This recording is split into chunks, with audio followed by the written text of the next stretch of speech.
First and foremost, welcome very much to all of you for joining this session on the new technologies in the estimation of risk. So we have three interesting papers to discuss today. I think the two first papers is examples of how we can use the new technology. The first in a securities lending context with using blockchain technologies, and the second in credit risk models. Then the last paper is more about how the effects this and the risk which is arising through cyber attacks. But I think as my role is primarily to be a timekeeper of this, I will more or less give the word directly to André, who will give us a presentation of what Bank of Portugal has been working in as regards blockchain. Thank you. Okay, thank you. Hello, everyone. My name is André Leal. I'm from Bank of Portugal. I'm an IT architect, and I also belong to the innovation team back at Bank of Portugal. And I would like to thank this opportunity to be here and present the work that Bank of Portugal has been doing on blockchain technology, with special attention with the use case that we have experimented, the securities lending. I've split this presentation in 4 blocks. The first one, I'll debrief the blockchain technology, with focus on the value of trust that this technology is responsible for. Next, I'll write into why did we choose to experiment this technology and the road to achieve the experimentation, the SEC lending chain. And I'll also debrief the experimentation framework that we have used and the results that we have achieved. And finally, I'll close up with some conclusions and achievements from this experimentation. As a starting point, I have some images here. This is what a centralized system looks like. Essentially, we have a centralized dot where all the other dots are connected. This is a decentralized system. I'm sorry, let me just remove this so you can see better. This is a decentralized system where you see very similar to the centralized, but all centralized systems are connected to each other. And this one is a distributed system where as you can see, there's not a single dot that has a more relevant position. And this is a distributed system. And here in this presentation, I'll talk about distributed ledger technology. With that in mind, a distributed ledger technology is essentially a technology that allows to share, duplicate, and synchronize information from a ledger across a network. This network is composed by several nodes, and the nodes correspond to several entities.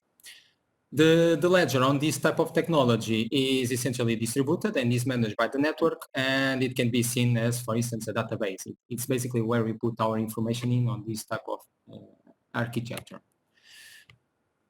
As we have heard a lot, although it's a little bit a misinterpretation, a DLT is not a blockchain. A blockchain is a DLT, but otherwise it's not correct. So basically a blockchain is a DLT specific type of implementation of a ledger. In this case, the ledger is implemented using a sequence of blocks chained between each other using cryptographic algorithms. The block's content and the order is decided by the network in consensus, being the network composed by nodes, as I said previously. Going a little bit further into the blockchain intrinsic capabilities, because this technology brings us some capabilities that are distinct from the ones that we are used to on what we can call the normal technology. We have consensus algorithms, we have the smart contracts, we have the immutability of the data. As long as it's on the chain, it cannot be updated. Or it cannot be removed at least, the integrity, non-repudiation, provenance, and the fact that the network is distributed.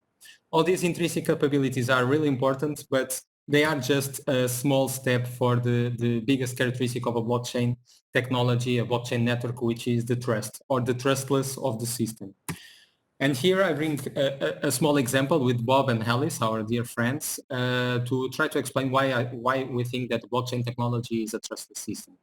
Essentially, in this use case, we have Bob and Alice, and they don't trust each other, they don't know each other, but they want to do a transaction. So Bob wants to sell the house, and Alice wants to buy it.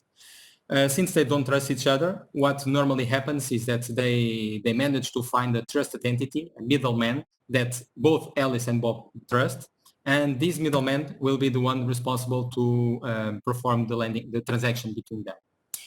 So with blockchain and with a distributed network, essentially we are removing the middleman, and the transaction can be performed by Alice and Bob bilaterally with the insurance that the transaction will occur as it's in the contract, without needing to trust on a third party.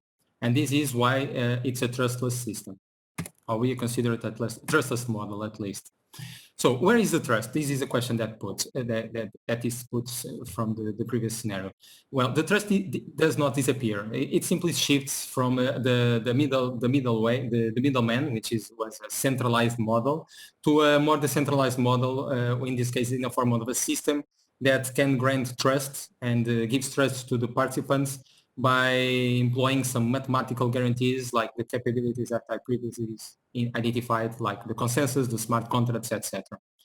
Also, by removing this type of the presence of a middleman and the need for a middleman to perform this kind of transactions, we are allowing to opening doors for a completely new business models that may emerge.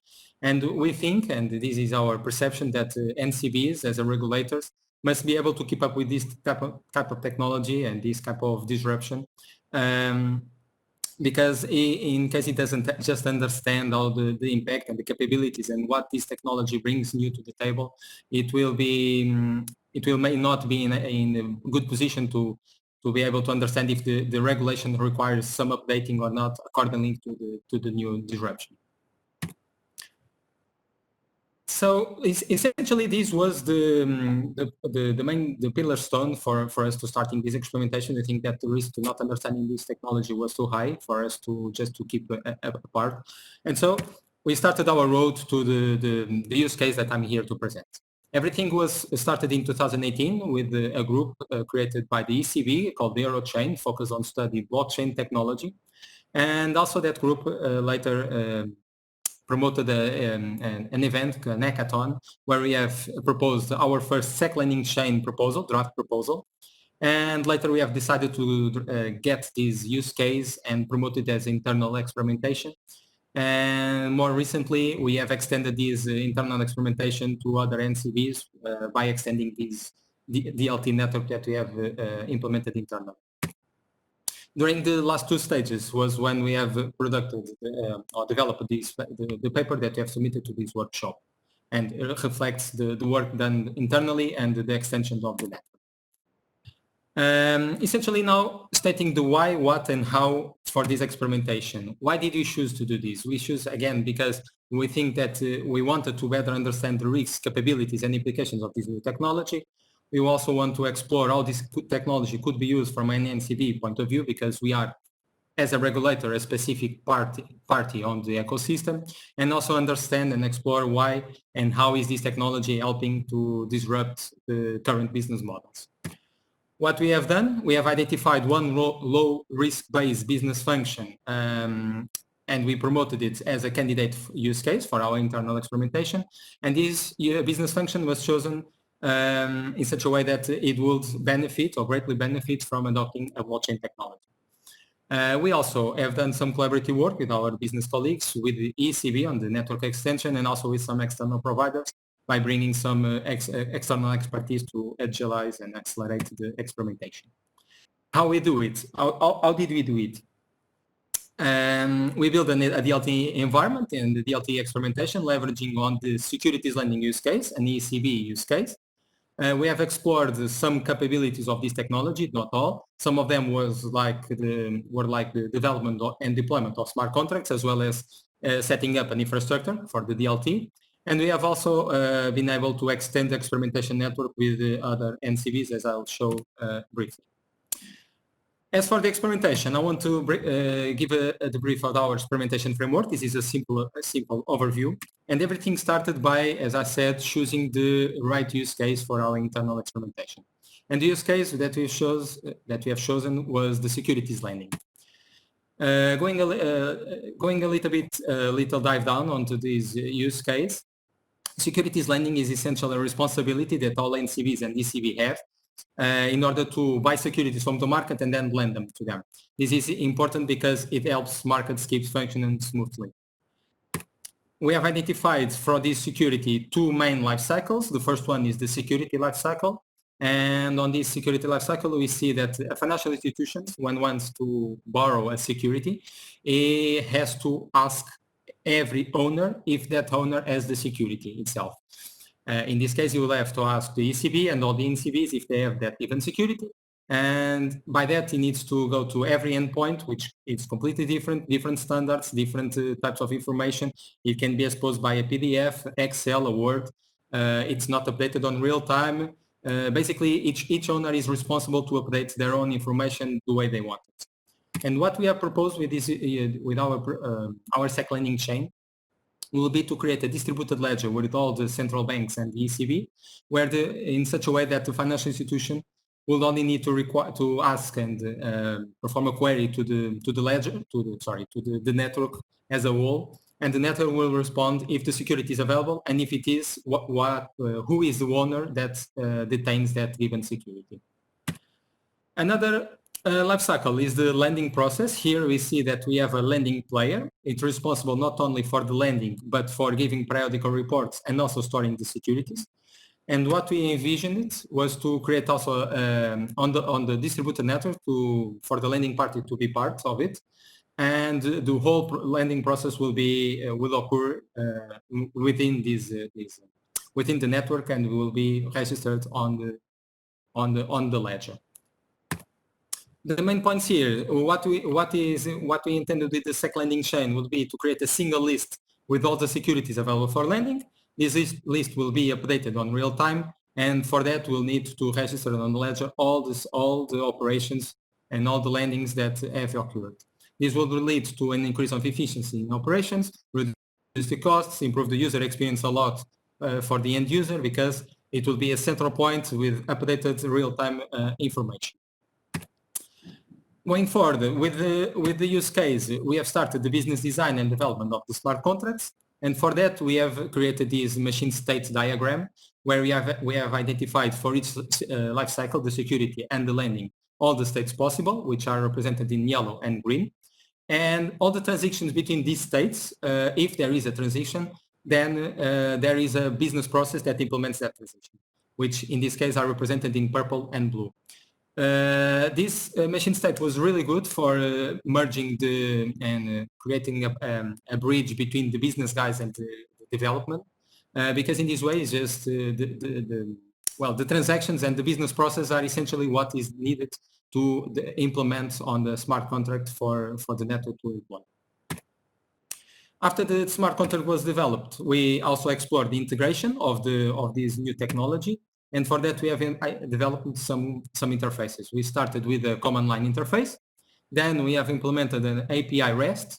And finally, we have implemented also a front end for better user experience and for better viewing experience for our business colleagues, using and leveraging on low-code platform systems for fastest development. Finally, our infrastructure. We have used and leveraged on Azure cloud infrastructure using AIaaS model. For the blockchain, we use a blockchain platform called Hyperledger Fabric, which is a permissioned private blockchain platform.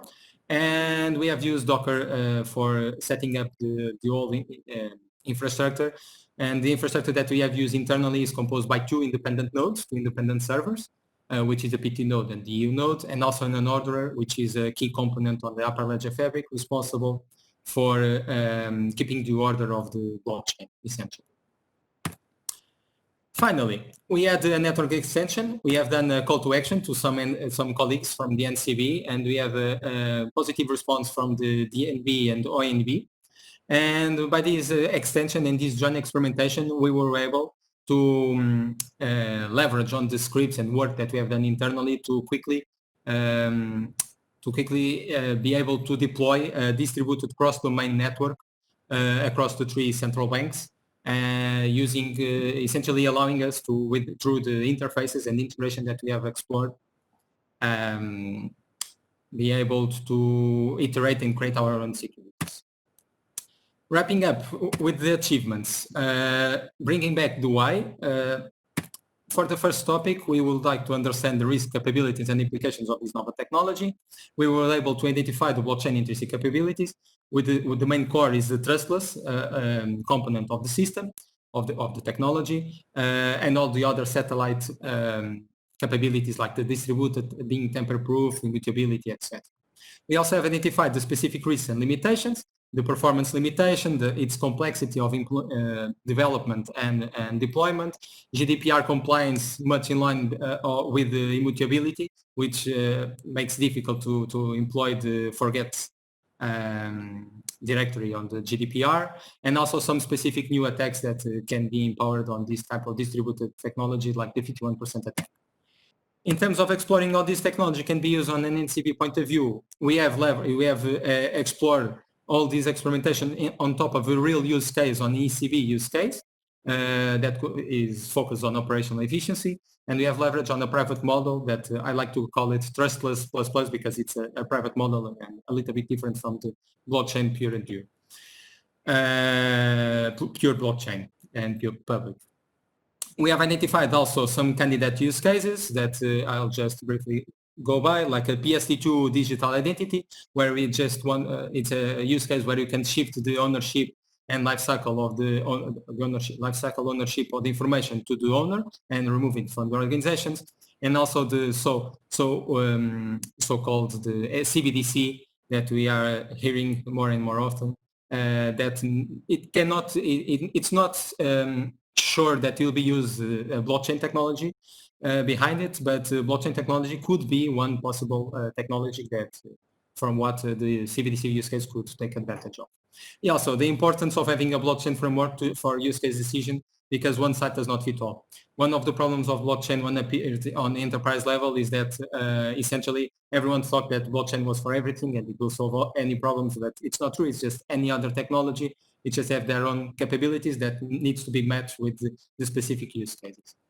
And finally, exploring why and how is this technology helping disrupting the current business models.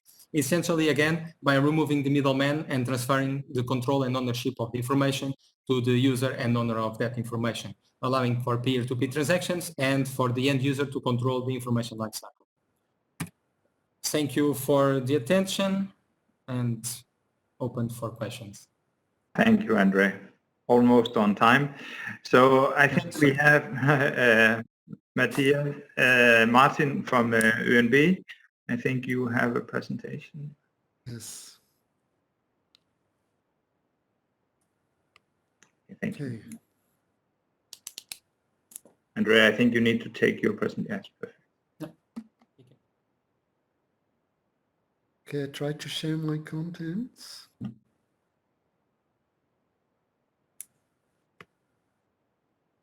We can see it, Martin. Can you see it and can you hear me? Perfect. Okay. So thank you very much for giving me the opportunity to discuss this very interesting paper. And I'm very happy that my colleagues at ÖMW were part of this very exciting, interesting experiment. Now, when you read the paper, you will see that this is partially an introduction to concepts of distributed ledgers and the blockchain, and partially a blockchain report. And André did a great job on showing us both parts of this paper. And the specific project on which the paper reports is an application of distributed ledger technology and blockchain to the process of security lending. Now, I'm having difficulty to navigate or to turn the page now. Just try page up, page down. It should work. Page up, page down does not work, but this is working. Brilliant. Okay. So papers like this are highly welcome because the policy discussion in the last few years saw lots of hype surrounding these concepts, but less of concrete application cases. In fact, most people who follow this discussion from the outside did not see very much concrete applications of the blockchain beyond various cryptocurrencies. So this I very much welcome to see people who have the courage to show really, not only talk, what can be done with these new technologies. I mean, to be fair, there have been a few experiments in institutions within the central bank community. A very well-known one is the Bank of Canada's Project Jasper, which experienced also with this technology in the case of interbank lending. They have a fully finished experiment, and their conclusion was, yes, we can use this technology, we can implement it in a wholesale interbank system, but in this case, they did not see really tangible benefits compared to the incumbent technology. Here we have a report on implementation feasibility of securities lending. What we not yet have, and but this I'm sure will follow, is a systematic comparison with what is in place. And from André's presentation, I understand that what is in place is still very inefficient. Now, a few words. The application case here is securities lending. The current technological implementation of security lending has frictions, as André explained us, because the necessary information is stored in different systems, updates are difficult to handle, and the coordination with third parties, especially custodians, is cumbersome and tedious. And so it is really an interesting question to ask, would an implementation of the process on a DLT and blockchain improve things? And the results are, from what you have done, is an implementation of the security lending with DLT is possible in a local environment. It's even possible to show that it can be extended to a network where the handling is more complex and significantly more challenging, but still feasible. And the DLT implementation allows automatic processes, smart contracts, but there remain open questions with respect to ledger updates and end-to-end authentication. And the integration with external environment is, as you show, no problem. So this is my take of the main results. There are more in there, but let me come now to my comment section and start with some questions. So question number one is, why is the deployment of a permissioned blockchain DLT framework the answer to the frictions in security lending? So the question I am asking this is that one set of frictions mentioned in the paper, like for instance, the lack of information integration, seem to be manageable with much more low-key or other technologies as well, put it like that. I'm not a technologist, but it's not so clear if information integration is the problem. There seem to be many other options beside of this one, and then it would be interesting to hear what makes this one specifically attractive. If you go to the coordination problem with third parties like custodian, it does not seem to me that this has obvious technological roots, but this is not so well explained in the paper. Maybe you can improve on this. You gave a much clearer explanation now in your presentation than I found in the paper. So it would be interesting to have a bit more of an explanation of how does DLT do away with the custodian and lending role of third parties. Hi, thanks for the No, questions. I'm not ready. Sorry. No, sorry. Okay, sorry. I have still 3 more comments and then I'm ready. So I have a suggestion to improve the readability and the focus of the paper. So in the paper you have, like in the presentation, half part where you explain DLT and blockchain and the other part where you explain security lending and what you have done in the project. Now, this is very good and it is a very interesting part of the paper, but I think these technologies have now been discussed since about 5 years, and you have many excellent expositions where you could refer to for the general explanations of blockchain and DLT.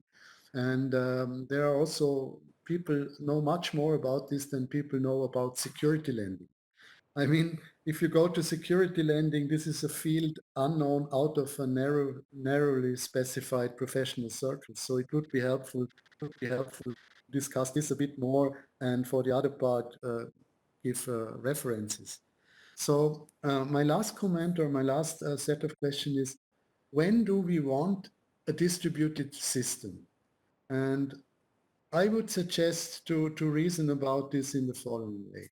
There are technological reasons when you want a distributed systems, and I would call this distribution of implementation. So these are technical reasons. You need this for communication when message transmission between location is the issue, or when you have to establish a shared memory across multiple sites. If you have performance issues when you need parallelization, or availability issues for load rebalancing and redundancy. But to solve the information frictions in security lending, you need establish, of course, a shared memory across multiple sites. But there, as I said before, are many traditional technologies to do this.